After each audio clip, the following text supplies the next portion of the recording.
Good morning, everyone, and welcome to the 3-box framework session where we're going to talk about how to organize your conversations and be able to organize them in such a way that you can actually act upon them.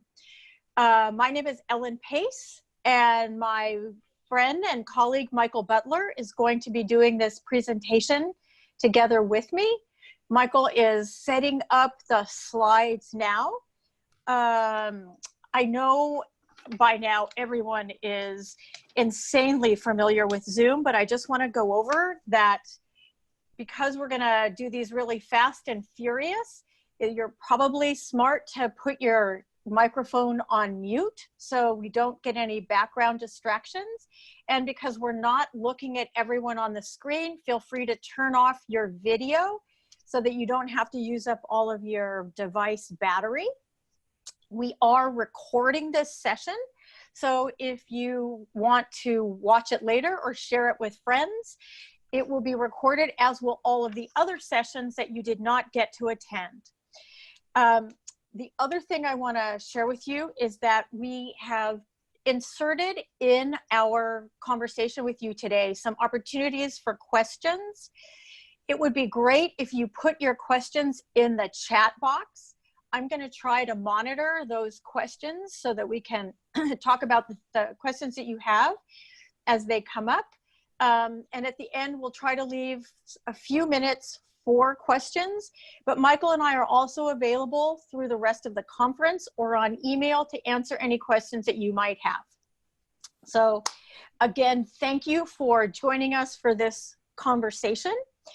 We're going to be covering a few things in our discussion today.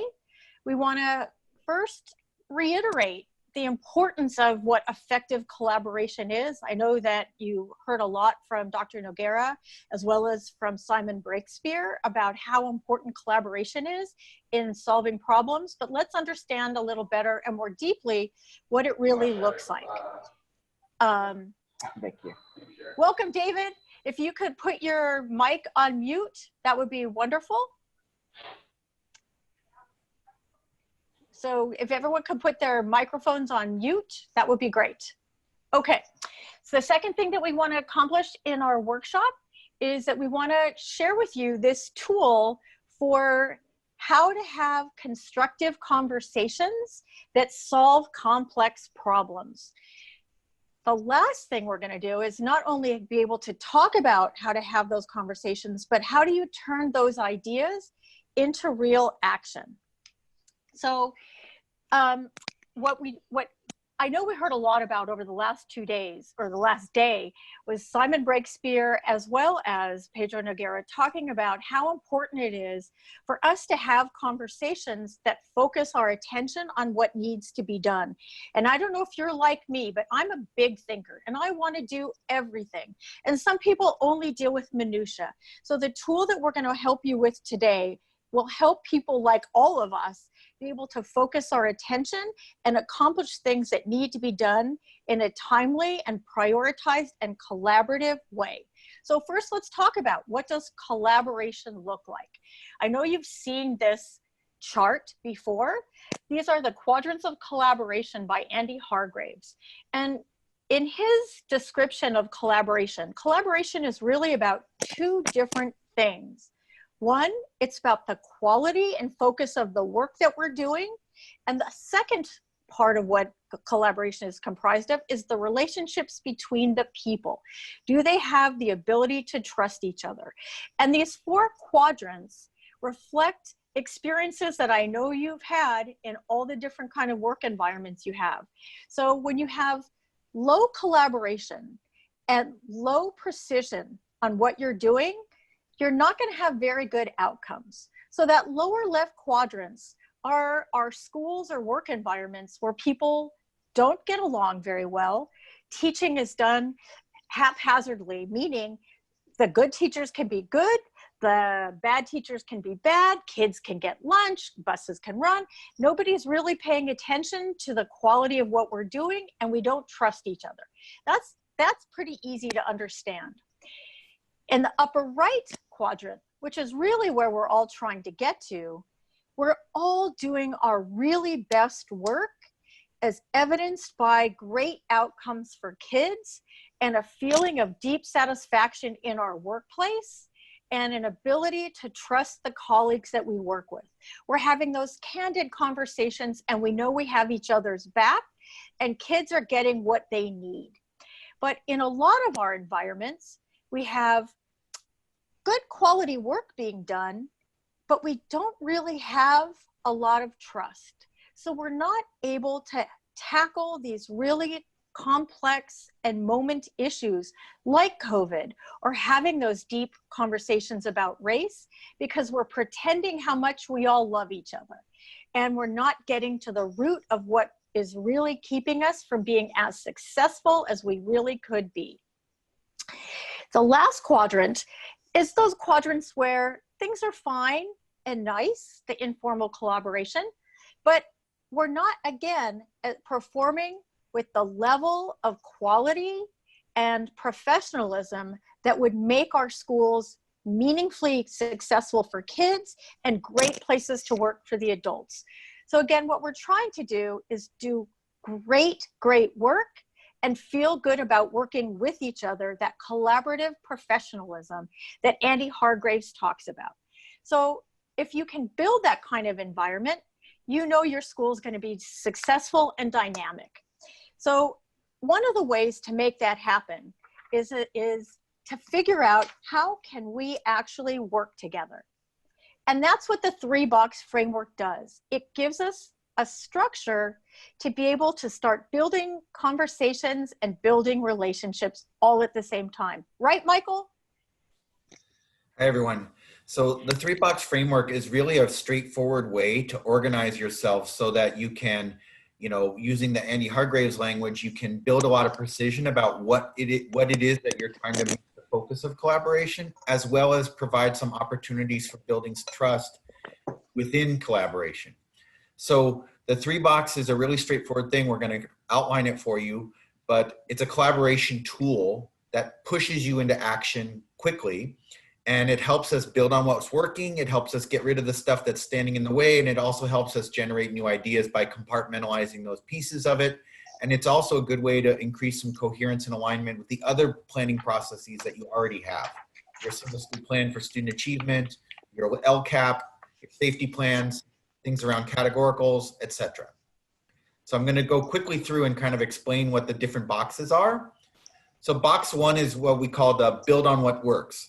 So here's where you're trying to figure out what do we do well and what's making an impact, and make sure that we kind of capture that and continue to do that. And then you're also saying, how do we make some modest improvements or refinements to those things so that we can take them to scale?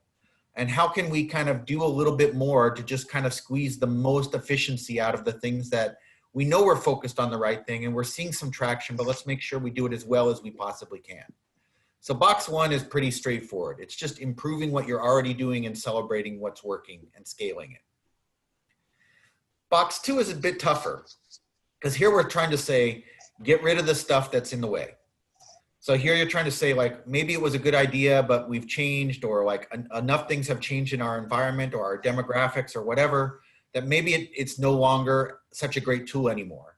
But we have to create some space by selectively letting go of things. So this is trying to answer the question that comes up among educators a lot of, keep giving me more stuff to do and you never take anything off my plate. So box 2 is that conscious effort to take things off of people's plate so that we can free up their time to do some other things. So we get to box 3, which is we're going to come up with some new ideas, some new things that we have to create, some experiments that we have to try out, some new habits that we have to see if they work. Piloted kinds of programs and initiatives, and to encourage people from that growth mindset place to say, hey, you know what? Let's try something innovative. Let's try something new. And we're all being forced into that in COVID, obviously. So box 3 is the space that opens up for creativity. Ellen, back to you. All right. So how do you get started? The first task, and really one of the hardest tasks, is figuring out what is the question that you really want to work on. What is the problem that you're trying to solve? Are you trying to figure out which English language learner programs are the most impactful? Are you trying to figure out how are you going to revise your budget to reflect changes in state funding? Are you going to examine whether or not you want to keep your school police department? What are the positives and negatives of doing those kinds of things? Any question can be explored through the 3-box strategy. It's really a way to figure out how are we going to spend our time, energy, and resources for the greatest impact. Today, we're going to just use the topic, how can schools best support families and parents with homeschooling under distance learning? That's the big question that we're going to use as our model for today, as our sample.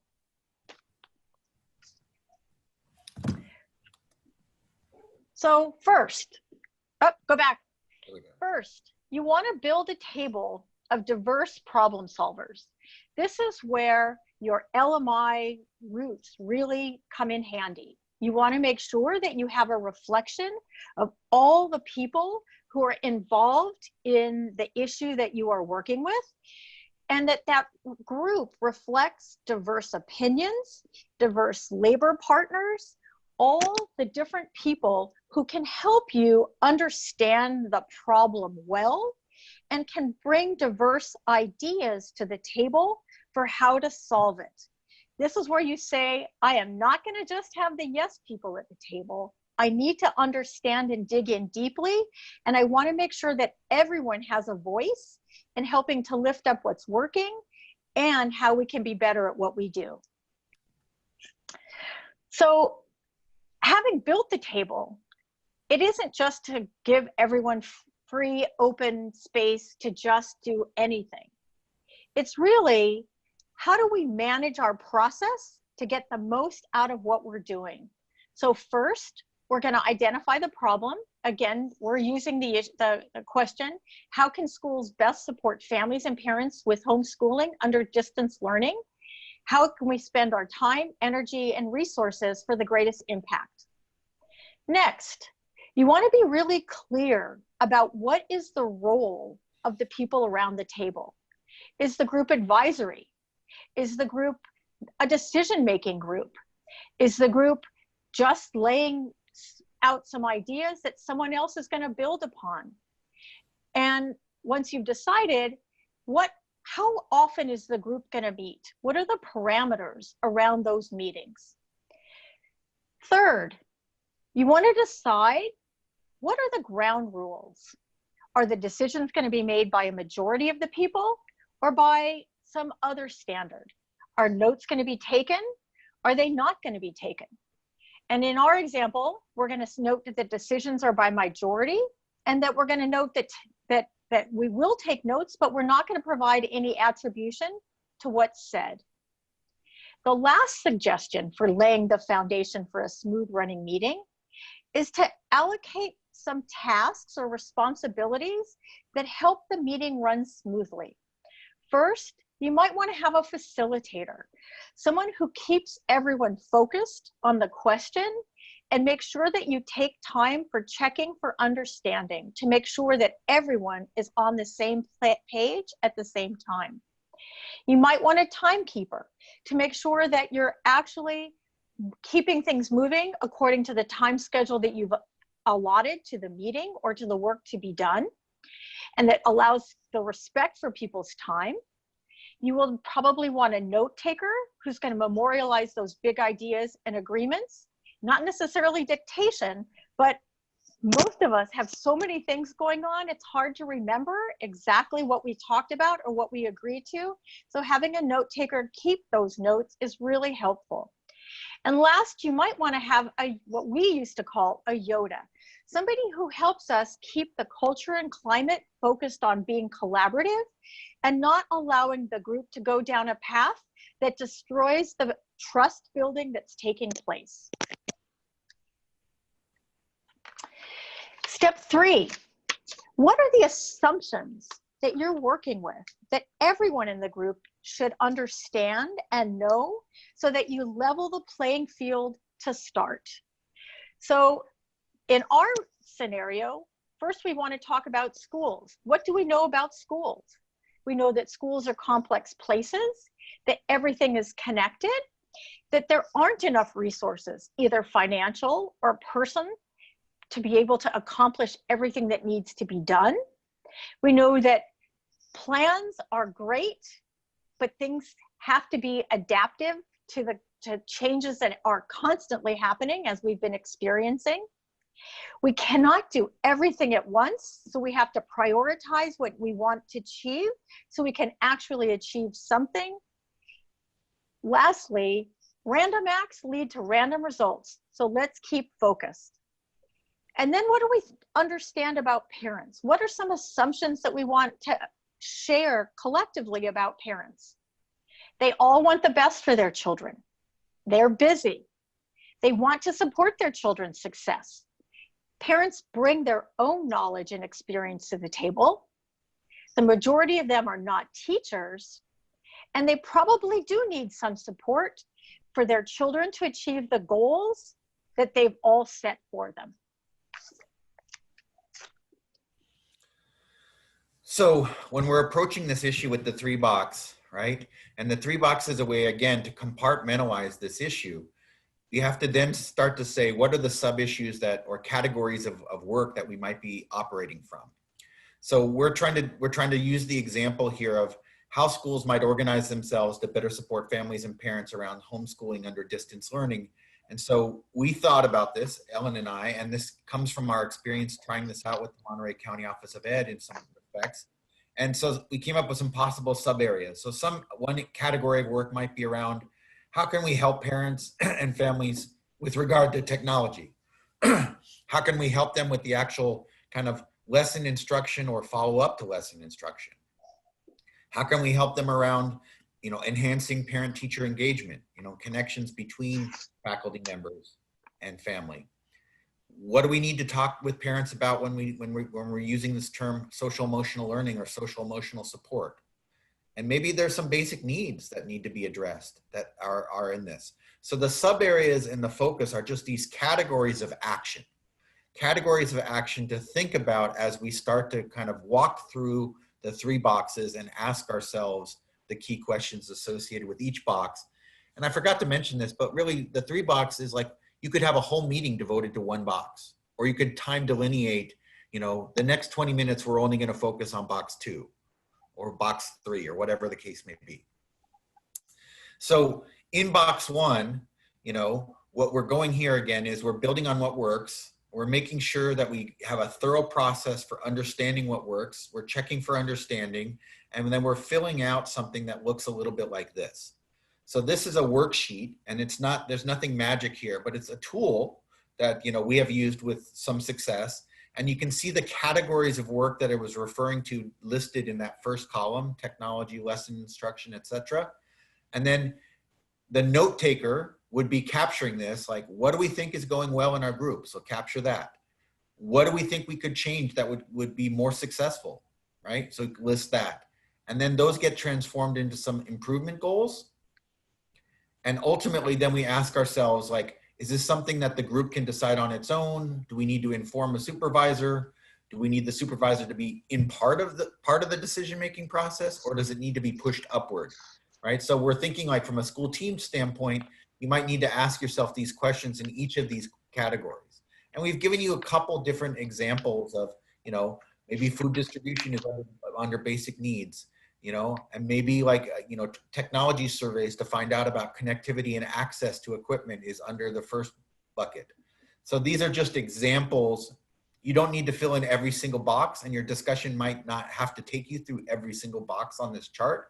But this is, again, a way to make sure that you're being thorough about capturing what's working and what needs just a little bit of improvement.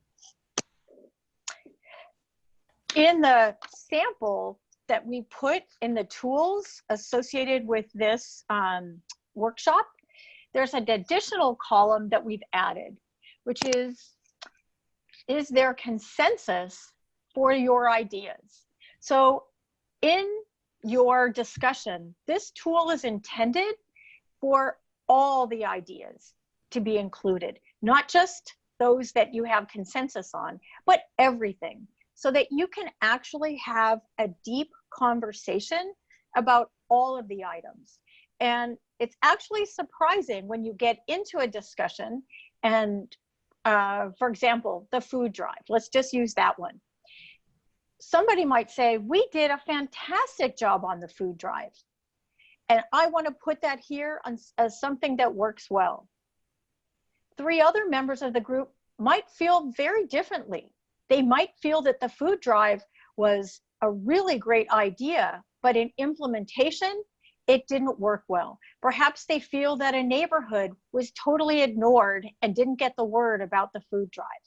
Maybe they felt that the food itself was not as good a quality or as diverse as the food should be. So there wasn't really consensus in agreeing that the food drive was a huge success. So maybe the group, though, can agree that the food drive belongs in the improvement category, that we're doing parts of it really well and we want to keep those parts, but we need to make some adjustments to the way that it's functioning so that we can really make it as successful and impactful for the community as we're trying for it to be. And you could see how if you're being inclusive about all the ideas and trying to like go through this could take some time. This could take a whole meeting potentially. So before we go to the next box, are there any kind of clarifying questions or things that people want to ask just about box 1 to make sure that you're following with us? This is our check for understanding slide. And if you would like to unmute yourself, you're more than welcome to do that, or you can write the question in the chat box. Great. Let's move on to box 2. Okay, box 2 is probably the most challenging box. It's the most challenging because we're going to get rid of things that we think are not impactful, things that we really believe are outdated, don't get us to the end game that we're really trying to get to, that are not useful anymore. And creating that space is what we're all demanding so we can do the new things that we really want to do. But in box 2, what you really also lift up are a lot of emotions and feelings that people have because this work is associated with a person or a team or the creator of that idea. So this discussion has to be managed really, really well. You want to focus your discussion to be able to say, we want to get rid of the things that we think are not having impact. It's not about getting rid of people. It's about changing the activities that you're doing or a process that you're doing, a form that you may have created that doesn't create the impact that it was designed to have. So now you want to get rid of it so that you can eventually move to box 3 to come up with a new idea or make space for the growth of something that's in box 1. So you're going to do the same process that you did for box 1. You're going to make sure that everybody understands the question that you're working with. You want to make sure that everybody understands what box 2's goal is. And then you're going to jump in and you're going to do box 2 after you've made sure that everybody knows what the ground rules are for the discussion. So again, box 2 being very complex and potentially hurting people's feelings, you want to make sure that those ground rules are very clearly articulated. So in this one, we said, boy, parents are often asked to check children's homework and make sure that they understand what's being done. Not just that they did their homework, but particularly now in distance learning, parents often find themselves in the role of, is my child understanding the concept? And we want to be really clear, no, we don't want to go down that path. Let's put that in box 2. It's too time consuming on the part of the teacher to try to explain to the parents what the content is. And parents are just way too busy to take on this responsibility. So even though there were some teachers who had really good intentions of thinking that they could train the parents on math, parents are not going to be able to do that. And you're going to want to be able to figure out how to move this conversation so that you don't do this, but you do a lot of other things that box 1 and box 3 promote for parents. Okay, questions. I know that there is a question about the slides. Yes, if you actually go right now to the agenda and click on this workshop, the PowerPoint and the blank tools are there in the toolbox or in the website for you to download. So you can download them now. Are there any technical questions about box 2? And again, you can unmute yourself if you would like, or put those questions in the chat. I will just say, if anyone has a garage and you've ever like intended to clean your garage, that's box 2.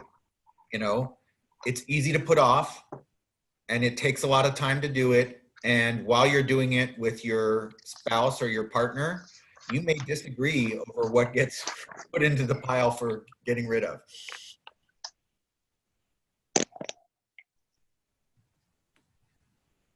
Thank you, Michael. Let's move to box 3. All right, so box 3 is about that creating of the future, right? Bringing new ideas forward, trying to come up with, hey, let's try this. Like this has some possibility.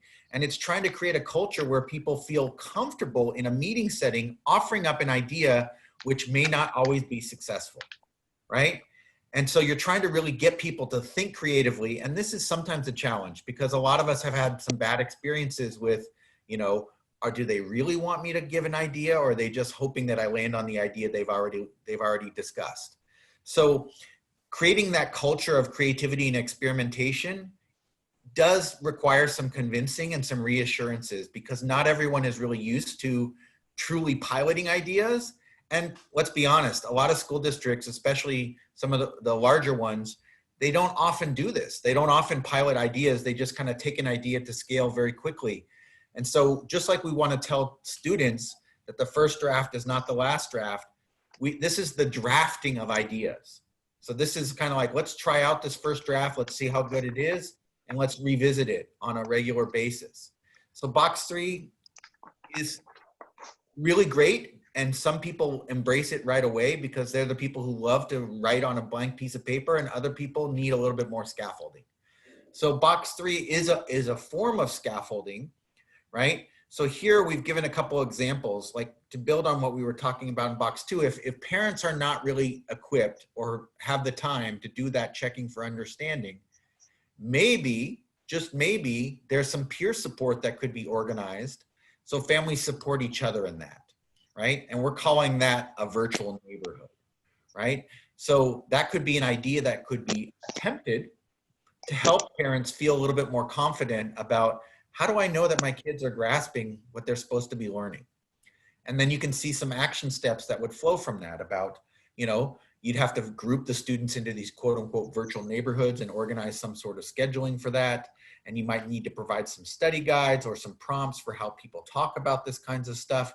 But then you're letting it go. You're letting them run the show. Same thing on the social emotional support.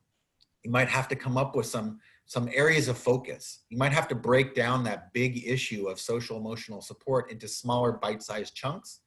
And like many of you are probably familiar with the castle competencies, which break it into 5 spokes on a wheel. But even within those different spokes, there's discrete things that could be focused in on. And then maybe there's some training and some protocols that go with that.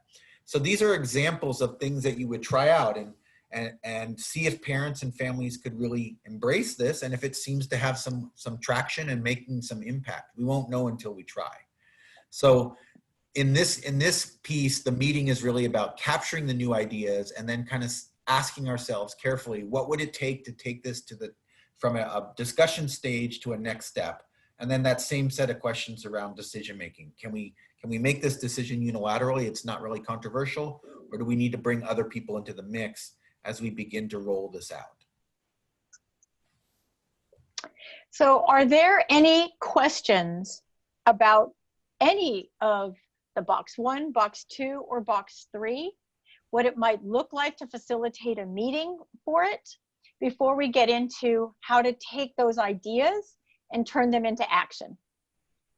And again, if you want to unmute yourself, feel free, or if you have anything that you want to put in the chat box. Great. See, it is really simple, very straightforward, and a great way to be able to focus your conversation so you can have quick conversations or deep conversations about very limited things. So let's get into then, you've had these conversations and you've completed a worksheet for box 1 or box 2 or box 3. What do you do next? You can't do it all. So how do you figure out what you're actually going to do? So you're going to have a discussion about each of those items in the boxes, and someone is going to make sure that everyone understands what is being proposed in each of the boxes. And then you're going to use your voting protocol, and you're going to identify which of those items there really is agreement on to move forward. Then you're going to figure out what are the steps that you need to do to move each of those items forward that you have agreement upon. You're going to figure out as part of that process, not just who's doing what, but what additional authorities or permissions do you need in order to make it happen.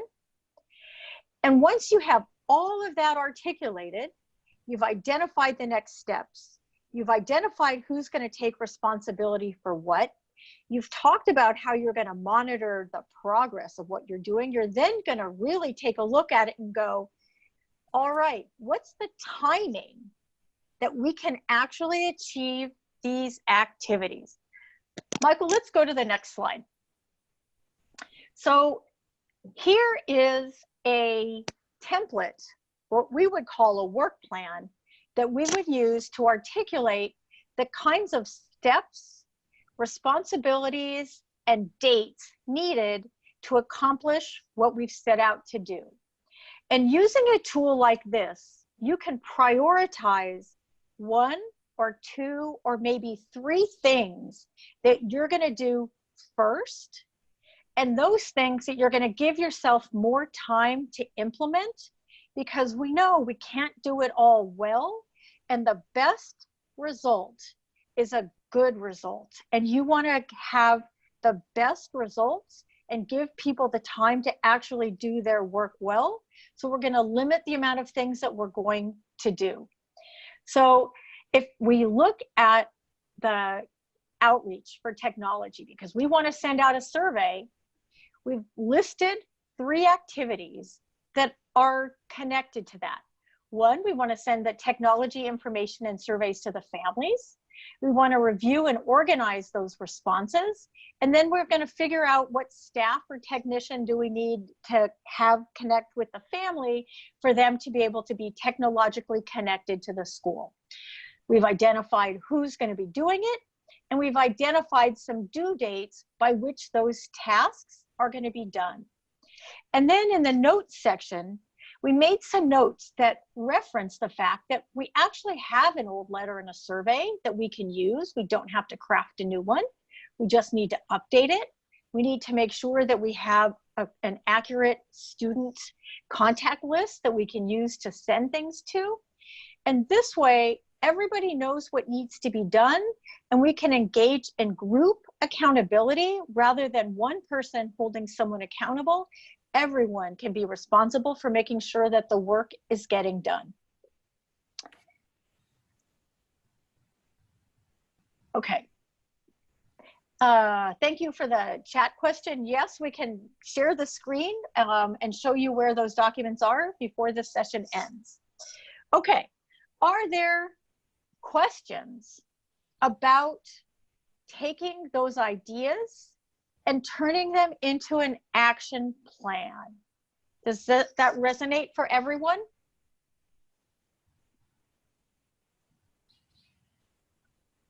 Again, feel free to unmute yourself or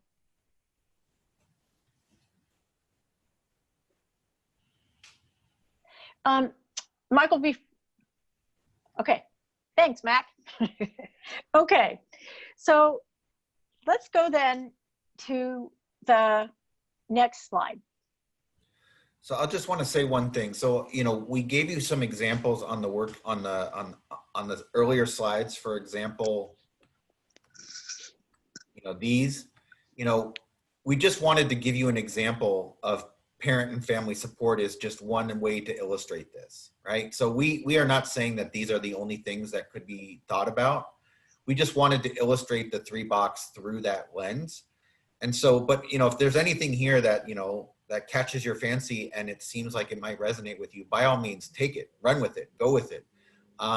You know, I'm a parent of 2 teenage daughters, and I've had my own, like, we've gone through like about 5 or 6 different iterations of schedules under distance learning to find one that actually worked.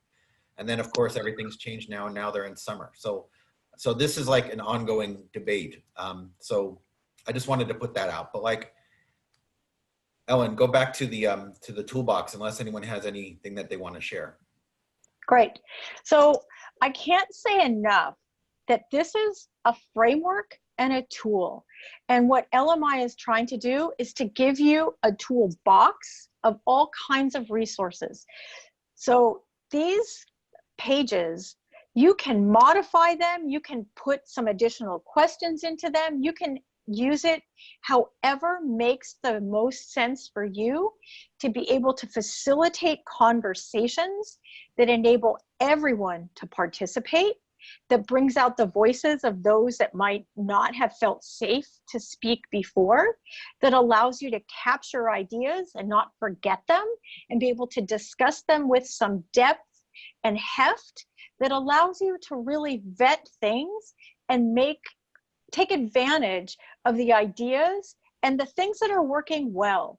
And I know that in this particular moment, with the closing of schools in March and the shift to distance life, there are lots of things that you're doing now that I think you probably really like or really inspire you to change your school in ways that Pedro was talking about. And when you think about the arc that Simon Breakspear was talking about, the 3-box framework helps you think about, what do you want? What have you learned you don't really have to be doing anymore to inspire kids to be learners? And what do you really need to take on to capture those young people who've been left behind in these past few months? And what kinds of things do you really want to do differently that you've always wanted to do because you felt that school was unsatisfying in certain ways and you want to make those changes?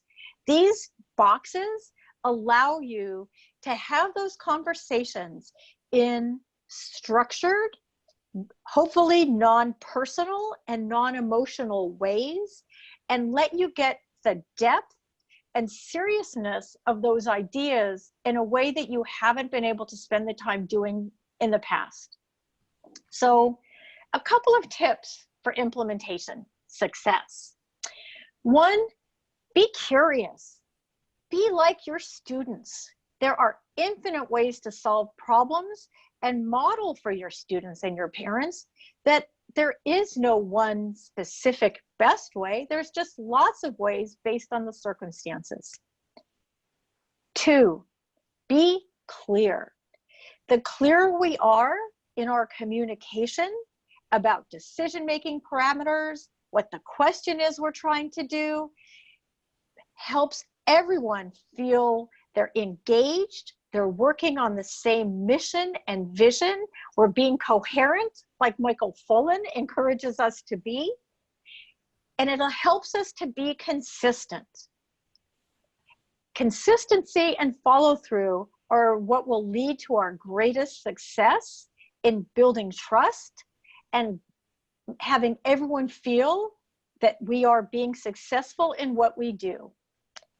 Suggestion 3, be focused. Again, follow through, follow through, follow through. Don't try to tackle too much. If you put too much on your plate and you don't do a good job of anything, it will be unsatisfying for everyone. But if you do a few things well, everyone will feel that sense of accomplishment and you'll be able to actually have impact. Lastly, be engaged, participate, and model the practices that you're trying to adopt. Everyone should be a part of this process. Principals, teachers, bus drivers, everyone, depending what the topic is, think broadly. Let everyone be engaged and model the kinds of practices that you want your students to see and your teachers to see and your staff to see, that this is how society functions. Model the equity that you want others to implement. Model the kindness, the compassion, the grace, the curiosity that you want others to implement. Questions?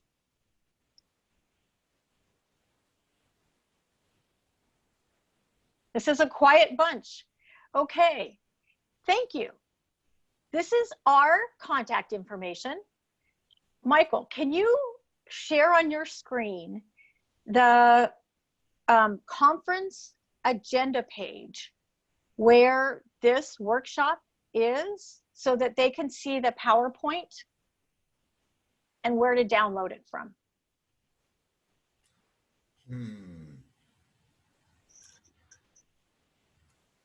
I'm gonna have to go. It's gonna take me a little bit here. I know, it's hard to move all of those spaces.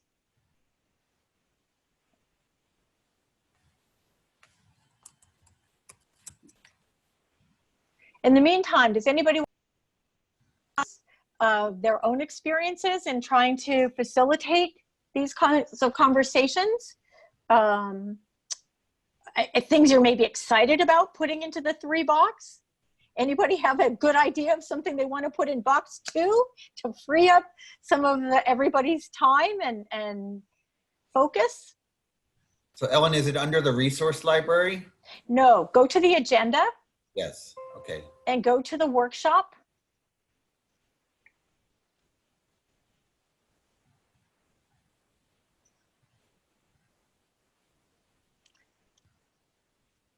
I got you. There we go.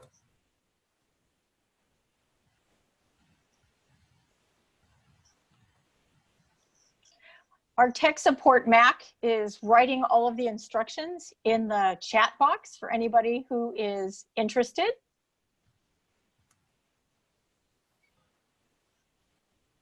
Do you see it there, Michael? I do. Here we go. Okay. I think I got it. Is that it? That's it. Okay, everyone. So if you go to the agenda page, you can see there is the presentation. There's the information that's general information about the framework. And scroll down there, Michael. So the information. No, keep going. So there you go. So the documents, it's under the documents. So we've given you the PowerPoint. We've given you those worksheets as separate tools. And we've given you a worksheet called an environmental scan, so that when you have time and you want to be able to build the data that you want to use for your conversation, it's a great way to capture data to inform your conversation. Michael, if you want to go into the 3-box tools, maybe you can open that page. I think you have to follow the arrow, yeah.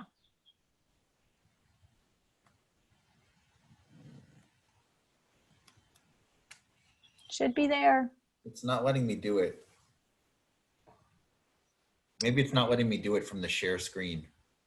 So try clicking the first one and see if they included it up in that one too.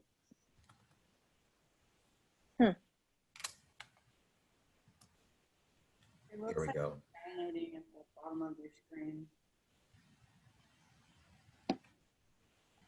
Oh yeah, you have it downloaded it. Exactly. Good observation. So you see it on the bottom of your screen, not the PowerPoint, the one next to it. Yep. Got it. See if it's there. Oh no, that's the PowerPoint again. Don't open the PowerPoint. I think you want to go to the Word document down there, or you can open our Word documents.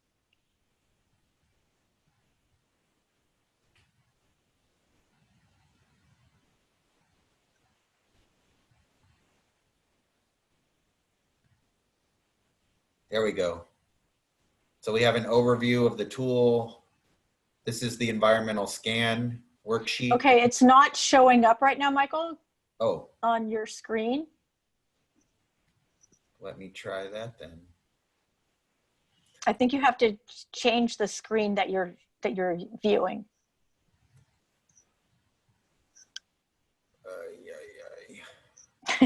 So go to the share screen. I got to stop the share and do a different share. And do a different share. Yep. Sorry. Now do you see it? So this is the environmental scan tool that I was telling you about that we included in your tools. So, oh, you just stopped sharing. Go back, go back.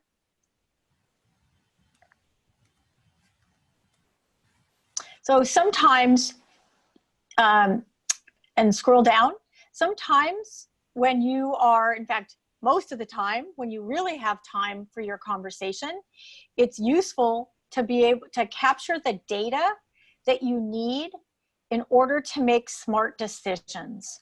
So sometimes that data may be demographic, it might be economic, it might be political, it might be social, cultural, or technological, or it might be student outcome data.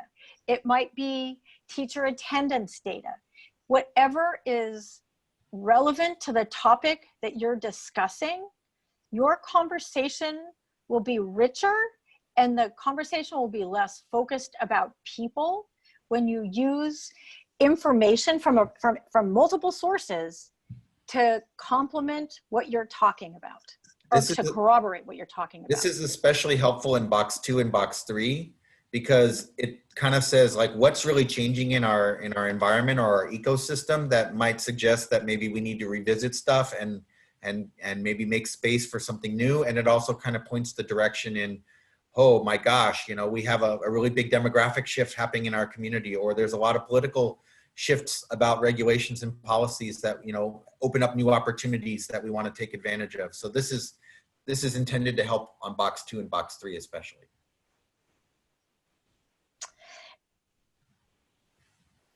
So these tools are for your use. And again, you can modify them for however you want.